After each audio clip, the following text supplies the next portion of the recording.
ایک طرف تو یہ ہماری شریعت ہمیں تصور دے رہی ہے، ایک طرف تو یہ قرآن اور حدیث ہمیں بتلا رہے ہیں کہ وقت کی نعمت کے ضیاع پر تمہیں افسوس ہونا چاہیے۔ یہ خوشی منانے کی چیز نہیں ہے۔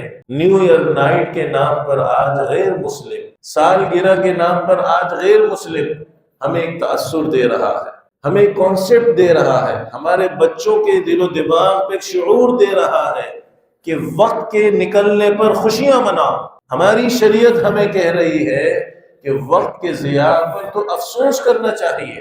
زندگی کی 1 سال تمہاری کمی تمہیں تمہاری خبر کے قریب کر رہی ہے، تمہیں تمہاری موت کے قریب کر رہی ہے۔ یہ کیسی مبارکباد ہے جو نعمت کے نکلنے پر مبارکبادی ہو رہی ہے؟ یہ کیسی خوشی ہے کہ نعمت کے کم ہو جانے پر خوشی منائی جا رہی ہے؟ اللہ نے یہ وقت کی نعمت جو ہمارے سے لے لی، 1 سال ہماری زندگی کا کم ہو گیا، ہم اس پر سب سے پہلا کام شکر کریں کہ اللہ نے عافیت سے گزارا، احتساب کریں کہ آئندہ ہم نے کس طرح گزارنا ہے۔ مسلمان کی یہی شان ہے، اور یہ اندازہ ہو اس کو کہ یہ 1 سال میں جو کر سکتا تھا میں نے نہ کیا، اب اس کو افسوس ہو، اور اس کے بعد وہ ایک نئے عزم کے ساتھ اپنے نئے سال کا آغاز کرے۔